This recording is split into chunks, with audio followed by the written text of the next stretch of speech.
Fundamentals Test 4 from chapters 10 through 12 of the textbook. What kind of socket should be used with an air impact wrench? Black.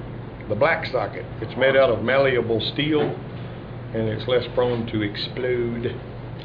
You know, you don't hardly ever see a socket that'll bust or nothing, but what you do see is sockets that crack. And also, if the people that are selling the socket looks at the back of it, they can see that it's beat out where it's been used on an impact wrench. A lot of times they try to bow up it, replacing it under warranty.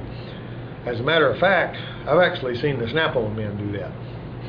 That one Snapon guy, you know, the Snapon tools are supposed to be forever more guaranteed, no matter what, and all this kind of stuff.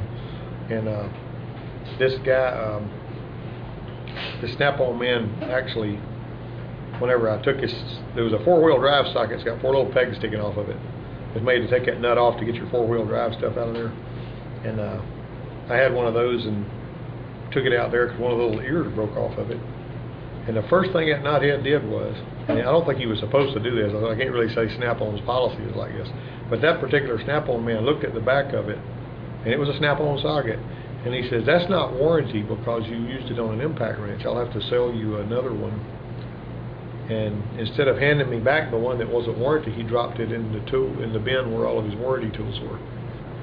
Now what does that mean to you? That means he's going to get it replaced for free and put it back on his shelf. And so I went ahead and bought the other one. It was like $32 or something. And then I got thinking about that, and I said, this is a little bit ridiculous. If it's not guaranteed, why buy a Snap-on anyway? So I went to the Cornwell man when he came, and I said, what did you get for one of these sockets? He said, 16 bucks. Well, that was half the money. So I bought that one from him. And when the Snap-on guy came back around, I said, you can have this one back. I bought one from, if it ain't guaranteed, I don't need a Snap-on. I'll just get one from the Cornwell man. Boy, it burned him up. He got so mad about that. He said, I've already put that thing back in stock. No. You know, it's kind of, he lost 32 bucks there, but the simple fact was he wasn't being honest. If it wasn't guaranteed, he should have put it back in my hand instead of dropping it in his warranty box. You see, I mean, if it wasn't warranty, why put it back here? That doesn't make any sense, you know, but he was a yo-yo anyway. Technician A says impact sockets have thicker walls than conventional sockets, and Technician B says impact sockets have a black oxide finish, and both of them are right. Probably was more though that they're not as brittle. Yeah, they actually can take that hammering without cracking, and you won't usually crack an impact socket. Not usually. You can, but usually you won't. And it's less likely. The long and short of it, if you use it on an impact wrench, a good strong impact wrench, you can sometimes, not very often, from what they say, and I've never seen this happen. Those chrome ones can shatter and just throw particles everywhere like shrapnel. You know, now I've never seen that happen, to tell you the truth, but I mean, you know, just to be on the safe side, it's best to use impact sockets on the impact wrench. But I mean, there's not a mechanic on the planet that I know of that is above. I mean, if you see a guy that needs to do some work and he's either lost or doesn't have a black socket the right size, he's gonna grab that chrome socket and put it on there and get his work done. That's just the way it is, you know. But it's best to go the other way if you're gonna do it right. Something else the Snap-on guy says you're supposed to do is you're never supposed to use a ratchet to break a bolt loose. You're supposed to use one of their little breakover bars to break it loose, then you screw it out there with their little Snap-on ratchet. You know, I mean, that's what they're taught to tell you. You know, it's not good. Not a bad idea if you want to avoid, I guess, stripping out the gears and something. Well, yeah, but I mean, you know, if the ratchet, and the Snap-on people got away from just throwing you a ratchet. What they wanted to do after a while was rebuild it for you, put another kit in there. Yeah. And the bigger a Snap-on ratchet is, the less likely you are to tear it up anyway. You know, I've got a 1/2-inch drive one about that long, and I put cheater pipes on and everything else. I ain't never broke yet. But them little bitty ones, I bought a Snap-on broke neck, crooked handle spark plug ratchet and 2 sockets and a Snap-on little kit. It had a Snap-on ratchet and a 5/8 spark plug socket and a 13/16 spark plug socket, just straight sockets. But it was a broke neck ratchet, and I paid $25 for that set. That ratchet and those 2 sockets. Well, a Snap-on ratchet now is $100. Just the ratchet, if you buy the ratchet. And furthermore, that Snap-on ratchet would break, you know, inside if you're breaking something loose with it pretty strong. All right. So, but anyway, two technicians are discussing the use of a typical bench pedestal mounted grinder. Technician A says a wire brush wheel can be used to clean threads. What is it? Is he right about that? You Yeah. can clean threads with a wire brush wheel. Technician B says the grinding stone can be used to clean threads. Well, you're not really supposed to clean threads with it, but I will tell you what you can do. If you got a bolt that's boogered up on the end, where some of the threads are fouled up and it won't start, if you take it and put it on your bench grinder, wearing your safety glasses and having your shields in place, obviously, and you grind it off to where it is at a bevel, you just grind it back, you can get back to another good thread where it'll start going in there. What my dad used to do when he had messed up threads in the hole, that were a bolt would try to start but it would roll out of there, you know, is he would go to the corner of his grinding stone and grind out a little V in here and turn that into something that was kind of like a thread tap, and he'd screw it in there like that. It works pretty good. I actually like to use my high-speed cutter, you know, to make 2 or 3 little channels in there like that, and it will, you know, clean up them old threads. You're turning your bolt into a thread chaser, but then you just run it on in there and tighten it up. You know, ways you can do that. That's just a little trick there. A hydraulic press, actually that's technician A only on that one. Hydraulic press is being used to separate a bearing from a shaft. What should be used to cover the bearing during pressing operation? A brake drum. A brake drum is actually going to be a steel cage that in case something blows, it'll bounce off the inside of the brake drum. I'm going to tell you guys, I was jacking on a bearing, you know, pressing a bearing one time out about 30 years ago, and that thing exploded, or a piece came off of it, because when it broke loose, and when that piece came off of it, it was a little piece of something about the size of a BB, and it went through my shirt and into my shoulder like a bullet.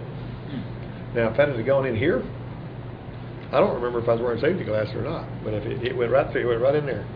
I mean, it was, and I could tell it went into my shoulder because there was a little bump there, you know, and I had to dig it out.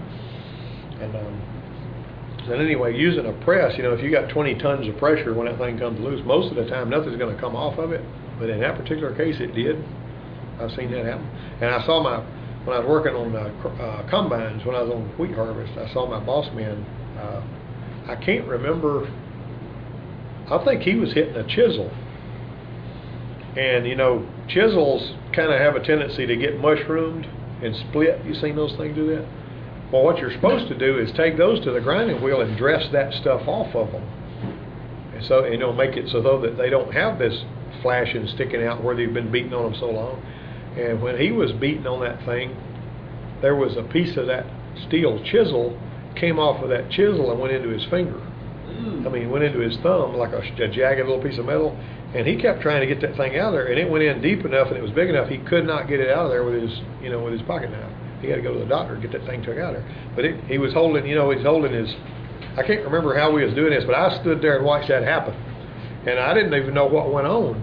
But when he was hitting that chisel, and then he would, ah, and I looked, he hadn't hit his finger or nothing, but I mean, there was a piece of that chisel that flashing went off and went into his thumb. Now, you may not see that ever, but I've seen a couple of those situations where you need to have something in the way so that it doesn't hit you in the face or in the eyeball or something. And I don't want to be hitting the tooth either. I've had something steel hit me in the tooth, and actually I thought it cracked my doggone tooth, you know. But anyway, you know, because I'll have a tendency to do this, you know, when I'm working. You know, it's just, Yeah. and keep your mouth shut. Better have a busted lip than a busted tooth, right? You got that? No. All right. Okay, so hydraulic press, there you go, a brake drum. Air impact wrenches should be used with what? Chrome sockets, dry air. Remember what we just turned on out there, that great big air dryer that sounds like a central air conditioning unit and is about that big? The air goes through that thing and it dries out that air coming through there, and it actually drains the moisture out. That's why the air coming out of our airlines in here is so dry. Well, one time when I went to work at the Volkswagen place, I'd been working over there for a while, and I was in this one service bay over here. You know, we all had an air lift and a little place where we plug in our air hose to and all that stuff. And when I'd plug in my impact wrench and I'd pull the trigger, a whole bunch of water would come blowing through my impact wrench, you know. And I said, well, I don't really like that, you know. I don't know that it's a big problem. Well, Smitty, the old guy that'd been working over here, I've been working here 12 years. That water ain't never hurt my tools, you know. He's usually pretty meticulous about his tool, but I couldn't imagine. He actually acted like it lubricated him, cooled him off a little bit. You know, maybe it did. I don't know. And I said, I got an air dryer in my toolbox. Can I put that on there, you know? And, you know, because I had me an air dryer I carried with me that, you know, that you screw on there. It's got a little settlement bowl and you drain the water out. And the knothead that I graduated from high school with, it was a service manager. He goes, well, we're not going to shut the air down just so you can put your air dryer on that line. Okay, that's not a problem. So I got me a ball valve, you know, like you, and that I had in my box. I also had that like half-inch pipe thread, and I opened the ball valve, and I just screwed the air fitting out of the air, blowing air everywhere. And I put that ball valve over, screwed it back in there, turned it off, put my dryer on it.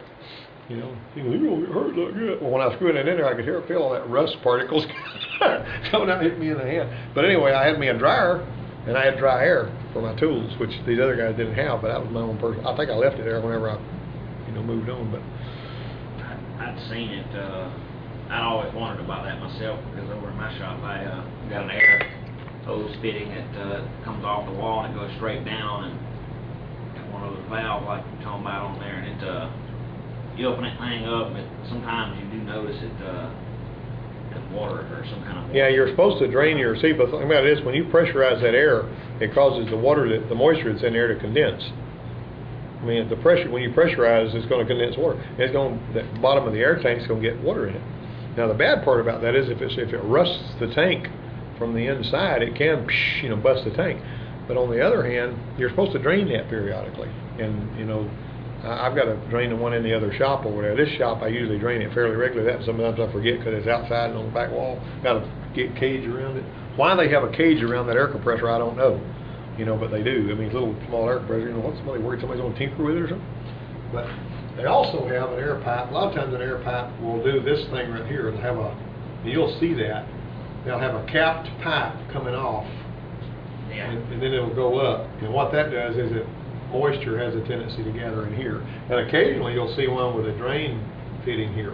So you can drain that little bit of water that gathered in there. Well, we've got that, plus we've got that big monster air dryer here. And that's one reason this in-ground lift has never started leaking, because it's always had dry air. It's never had wet air pumped into it, so the tank had never rusted out and started leaking oil into the dirt. And whenever the in-ground lift leaks oil into the dirt, EPA wants you to move that dirt. Dig the tank up, move the dirt. They don't care where you put the dirt, just so long as you move it from where it is. It's kind of an interesting deal there, but they don't want to get in the groundwater. And I think they feel like if you get the dirt out of the hole that's contaminated with oil, you're less likely to get it in the groundwater than if you leave it in the ground. You know, so that's probably what they're thinking. You can't burn dirt. I mean, what are you going to do with dirt? You know, with oil contaminated dirt. Technician A says incandescent trouble lights may be used when working around gasoline. You ever bust a light by splattering something on it, like water or something? Okay, let's see what happens if you splatter gasoline on a, if you know, and I saw a guy one time get under a car with a drop light with an incandescent bulb, which is all they used to have before they come out for a drop light. And he took the fuel line loose and it went, you know, like it does. He hadn't bled the pressure off. And you're supposed to pull the fuel pump relay and crank the vehicle 2 or 3 or 4 times and let it get rid of all that pressure. That's what you're supposed to do, really. Well, anyway, I said, Philip, did you think about the fact that you've got a drop light hanging right there? He said, well, that was just pure stupidity. I don't know why I didn't look at it. But anyway, as everybody, it's easy to get comfortable with this. Some of the people, Philip said, that same guy said, when he's in the Air Force and he's working on aircraft, big propeller-driven aircraft, you know, these guys, mechanics, will get used to being around all those big spinning propellers, and every now and then one of those guys just walk into a propeller that was spinning. Without, I mean, just get so comfortable with it, you know. And my dad had a sawmill, 52-inch blade on it, and it was idling one day. It's the safety thing, right? And I was wearing gloves, and he actually had to slow the sawmill down to an idle, and the blade was turning real slow. And he was tinkering with something on his carriage to get his log turned over or whatever. And he says, hand me that 2x4 over there, because the log wouldn't lay straight. He's just going to shock it while he made that next cut. And so I went walking past the saw blade, which was turning kind of slow, and I stepped over the trench where the saw chain went, and I put my hand on top of that saw blade while it was turning without even thinking about it, and it pulled my glove off. Saw it did, and I just kept walking. Went over and got the board and brought it back, and Daddy said, "That saw get you?" I said, "Well, it just about did." Pulled the glove off my hand, you know. But I mean, I was thinking about the time that happened. Boy, that was stupid. Put your hand on a spinning, because you get comfortable. See what I'm saying? So you don't think about this stuff sometimes, and most of it don't use how many of you they sell incandescent drop lights? You know, the ones that's got a regular bulb in them. How many of those they still sell those? So you can actually hang that under the car and just blow yourself up, you know, if you're not real careful. Be really careful with them incandescent lights. And they got rough service bulbs too, so they get jocked around. They don't, you know, knock around. They don't blow. Technician B says fluorescent trouble light should be used when working around gasoline. So that's B only. But like I say, you know, incandescent trouble lights are going away. And as a matter of fact, they passed a law that made them quit making incandescent bulbs. But I think they're trying to get that overturned now. What's the best location to measure or service the engine block? On an engine stand, that's right. Anybody that's ever worked on an engine stand knows how good it is to just stand there, be able to just get your hands all over that thing. That was just a whole new world for you whenever you worked on that Dodge, wasn't it? That first semester you was here. That was pretty nice. To check a crankshaft journal for taper, the journal should be measured in how many locations? Taper is what? What's happening when you're measuring a crankshaft journal? It's like that's like a slope or difference in the diameters. Yeah. If you got a taper, here's your crankshaft journal right here.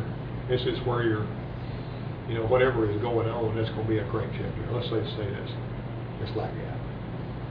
I can draw it right. This is the shanty part, right?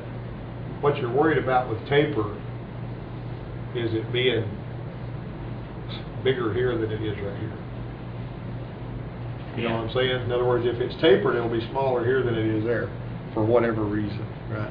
Because whenever your cylinder is firing, the upper rod bearing is hammering down on the crankshaft, right? That's where the force is. The lower main bearing is taking the heat, taking the pressure because of the way it spins and all that. But anyway, you don't usually see a whole lot of that, but one way or another. Check it in 3 places to make sure. So you're going to check it here, here, and here.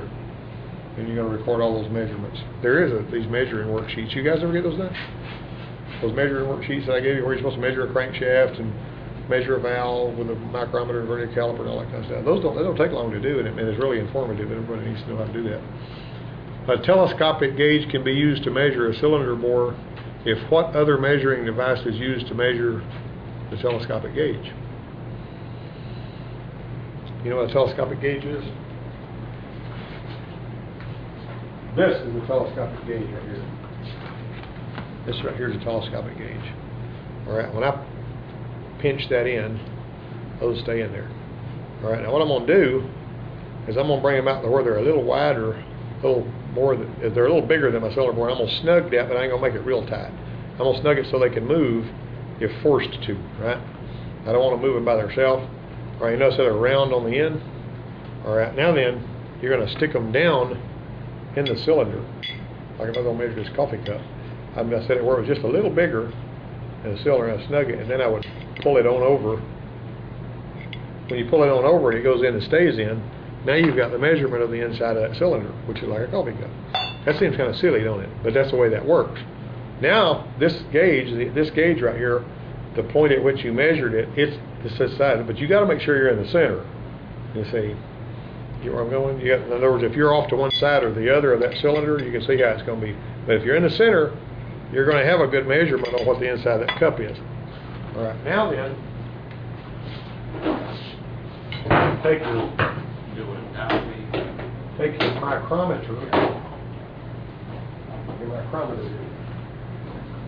You're going to take your micrometer after you've done that, and you're going to dial it out, and you're going to put this in between there so you can see what your measurement was. Now, I'm going to tell you the truth. This is not the best way to measure a cylinder. A dial bore gauge is better, but this right here will work, you see. Now, when you dial that in, now that I've got that touching, if I read that mic, I know what that reading is. You got me? You measure it with this, and you measure this with this. So look at your question. What is it? Micrometer. Yeah, there's a micrometer. Used to use a micrometer. It was just a standalone crayon-shaped thing. It was all by itself. A standalone crayon-shaped thing. Yeah, it was like that thing on the end of that that you're holding there, Yeah. except it didn't have no handle thing to come off of it. It had its own measurements on the Yeah, I've got you that. twist it. There's one of those right over there. What you're talking about is an inside mic. Yeah. Yeah, that's what that is. As a matter of fact, that's what this is. This is the inside mic.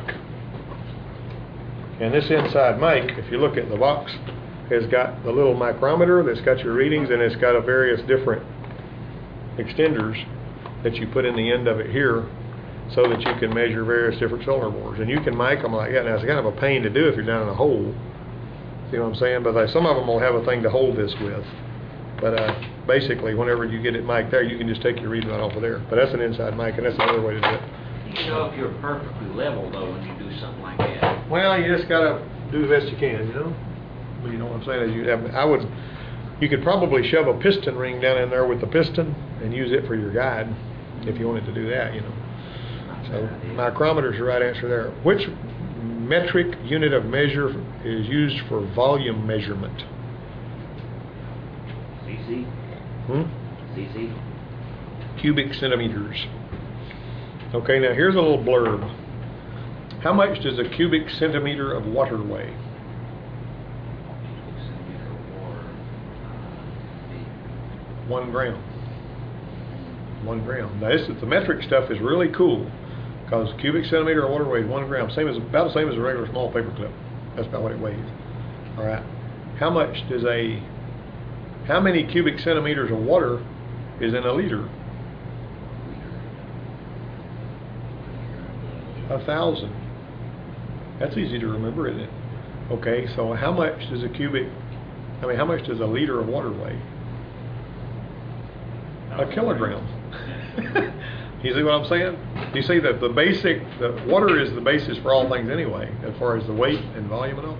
So if you've got a liter of water, you know how much a liter of water is, and you know that a liter of water weighs a kilogram. You got that? Everybody understand that, right? You got that? Now burn that in.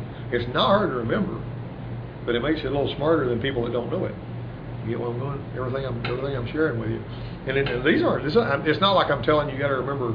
You know your inches and feet. You know, you got 12, 3. You know how many yards are there in a rod? Rod. Yeah. Huh? What do you think? What kind of rod are we talking about? That's a system of measurement. I mean, it's a unit of measurement. A rod is a unit of measurement. I guess. 5.5 yards. Isn't that weird? That's a rod. Look it up. 5.5 yards is a rod. You know why the railroad tracks are the distance apart that they are in this country? Because the Roman wagons that they used in Great Britain had their wheels that far apart.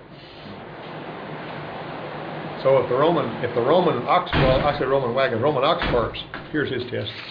If the Roman ox carts, I fouled up and gave you the wrong test that's for electrical fundamentals is the one you are going to be using, the fundamentals one you got. Did it go on the floor? It did. But anyway, back in old England, the Roman roads, even after the Romans were gone, those ox carts had these trenches in the roads, and if you were going to build a cart to drive on them roads, you had to have them that far apart. I don't remember what the exact measurement is. So if you built some any other dimensions, it wouldn't work on that road that had them deep ruts in it. And so everybody got used to that. When they started building railroads, they started building them with the tracks, and that came over here. That is how far apart you put the tracks on the train. All right. Anyway, I don't know how I got off on that. Okay, a dial indicator can be used to measure what? What's you going to use a dial indicator for? Crankshaft in play. Yeah, you can't measure the thickness of rings, you can't measure bore diameter, you can't measure piston ring side clearance, but you can measure crankshaft in play, or you can measure lateral runout. Now we talked about that before. Measure the Now, you see this dial indicator right here? Now, tell me what's wrong with this dial indicator when it comes to measuring lateral runout. Now, watch this. See it changing when I'm moving it? I'm moving it right there, and it's just, all the numbers are just changing, so pretty and all that. That's an expensive little rig. That's a little digital dial indicator. That is okay for measuring crankshaft in play, but if you're trying to measure something dynamic, like you got a rotor that's spinning, that you're trying to measure lateral runout, you can forget about that because you're just going to see all these wiggles. Now, if you turn it through slowly, you see that's one thing, but sometimes you actually have to let the vehicle drive the wheel to measure that. Anyway, that right there is a digital dial indicator. The other kind of dial indicator, which you've seen before, is this one right here. Now, this one right here, to be perfectly honest, is my dial indicator of choice. I like to be able to measure with that. And you basically have various different jigs that you can hook this up with so you can measure. And there's actually some sheets on you guys doing measurements with this stuff. But anyway, for what it's worth, there that one is. But the cool thing about this one is you can convert from inches to millimeter with just a touch of a button, see, which is pretty handy. But anyway, that thing was here when I came here. I would have never bought that. I mean, I don't know where it came from, but it was here when I came to the college. It was already laying up here on this desk, and I just like to play with it sometimes. So crankshaft's in place. So which of these objects has a mass of approximately 1 gram? What did I just say? A paper clip. I was telling them, Daniel, that a cubic centimeter weighs 1 gram, and so how much does a liter weigh? How much does a liter of water? A cubic centimeter of water weighs 1 gram. So how much does a liter of water weigh? Don't get bogged down on that.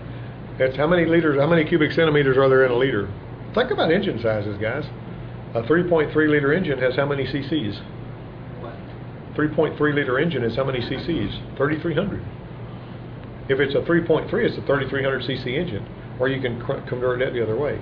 There's about 61 cubic inches in a liter, by the way, roughly. You know, it's not exact. A little bit of studies on the 5 cylinders, maybe 5 of those. Yeah. And, but anyway, know how those measurements work, because you can work that over pretty good. So a kilogram is how much a cubic liter. I mean, how much? I'm sorry, the volume. A liter of water weighs a kilogram. That's what I was trying to say. I got crossed up there on my words. But when you think about a kilogram, think about a little over a quart of water. Okay, the best tool to measure clearance between two components is what? Feeler gauge. A feeler gauge. That's right. Alright, now, on this piston right here, this is the piston. I got several of these pistons over there. These rings right here, we talked about this before. When you measure between that ringland, see, these pistons are going up and down with these rings dragging against the cylinder wall. All right, ring side clearance is measuring how much distance there is between that ring and that land. You got me? In other words, you're measuring right here with your feeler gauge. And if you get them pistons out of that 350 that Derek tore down that's got a lot of miles on it, you can actually feel them rings. They're sloppy. They move up and down. And you need to know how much they're moving up and down, so you need to see if you need to replace your pistons or not. Now, end clearance is something different. You put the ring in the cylinder, if you're measuring ring clearance, and you're gonna push it down in the cylinder with a piston. You get a piston with no rings on it. Put it in your cylinder, push it down in there so it's nice and flat, because the cylinder is going to follow that. And when you get it where it's nice and flat, you're going to measure between the tips of those rings. Now, I'm going to tell you something. There's this one guy, this one young boy, he was going to rebuild his motor in his little Camaro, a little V6 engine in it. He's going to save all kinds of money rebuilding a motor in Camaro. When we got in there, his camshaft was used up, his valves, his lifters were bad, and he had $1,250 in that thing by the time he got through rebuilding it himself. So it wasn't cheap, you see. A lot of times people think they're going to get a motor rebuilt up here. We don't rebuild a lot of engines up here because there's just too much that can go wrong. You know, it's a $2,000 catastrophic failure if it does, and there's a warranty on it. And I can't seem to get that through to their head. They just want to go on face. Anyway, so you take this right here. I told him, I said, you better measure that ring gap. He says, okay. So he listened to me. And when he put those rings in there, they had no gap. They were butted right up against one another. They'd go in there, they were real tight like that. All right, now what's the problem with that? whenever you put one together that's got no ring gap at all, what happens to that metal when it gets hot? Expands. It expands, and what happens then is you crank the engine up and it runs about 8 or 10 minutes, and then it quits running because the piston rings get too tight and it just stops the pistons from moving. And then when it cools down, it cranks up and runs about another 8 or 10 minutes, and it does that again. Doesn't usually cause any real damage, but what you got to do in order to fix that is you need to file the ends off of those rings so that you got more gap. You have to have like 1 to 2/1000 inch of gap in between there, and they got room to expand. You understand that? Nobody ever taught me that whenever I was in school, but I remember when I first came here, or I might have learned about it at Ford School, I can't remember. But anyway, when I first came here, and that was one of the first years I taught, if that boy hadn't fixed those rings, he'd have had to take that motor all the way back apart again. And we checked them going in, instead of just throwing the rings on there on faith without measuring anything, you know. And I don't know how many motors I rebuilt when I was a teenage boy and in my early 20s. Well, I didn't measure a dadgum thing. I just threw rings and bearings in it on faith and hoped it was all right, you know. And sometimes it was, and sometimes it wasn't. And it's best to measure. Measure twice, cut once, you know, like when you're a carpenter. Okay, wiring diagrams are usually found where? Usually, they're not in the unit repair manual, because that tells you how to rebuild a motor. They're not in the owner's manuals, and they're not in the lubrication guide. They're going to be in the factory service manuals. As a matter of fact, the wiring manual now is about as thick or thicker than a whole shop manual used to be for a car, you know, in some vehicles. Exploded views of components may be found where? In the service manual, again. Technician A says electronic service information may be expensive to access. Well, the Chrysler electronic service information that I pulled up on that when I was getting calibration update for that 2006 or whatever it is, or is that 07? That's an 07, excuse me. 610. That 07 Charger out there was $35 for 3 days.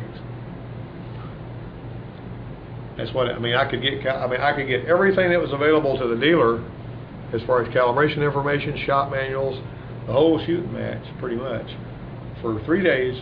It was like about $12 a day. It's $1,800 a year if you want to do it a yearly subscription to it. Now that's just Chrysler. If you wanted to get, That's the brand itself, or just that car? No, just Chrysler, the whole brand, which is not too terribly bad if you're working on a lot of Chryslers. That's okay, because you got your calibration information, all that. The Chevrolet is $60 for 3 days. And some of the stuff, like your Mercedes and some of your European makes, are higher than that. Hyundai is free. Don't charge nothing. All you got to do is sign up with Hyundai, and you can get an account with your. Now I will tell you this: you can't change the password or nothing. The password is absolutely ridiculously long, and it may have an equal sign in it or something like that. So you better save it to your flash drive so you can cut and paste it. You will not memorize it unless you got better memory than I do. All right.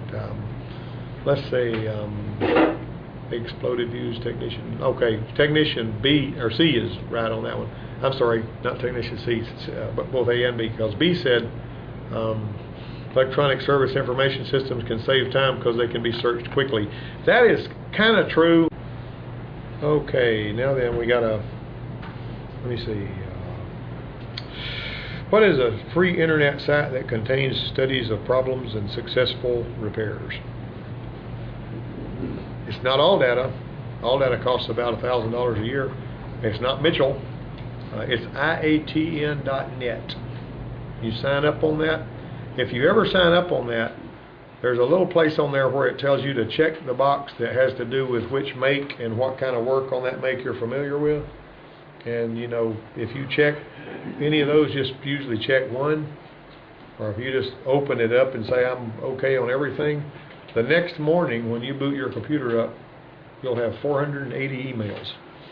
Because when somebody is going on IATN looking for a solution to a problem, it's vaguely similar to Identifix, but it's actually a free thing instead of it's not organized quite as well as Identifix. Identifix costs about $125, $150 a month, something like that, if you do one of those. But anyway, having to be able to share knowledge with people is a really big deal here. The number of the day of the year is known as the what? Calendar date. The Julian date. Not Julian date, was month. The number of the day of the year meaning what?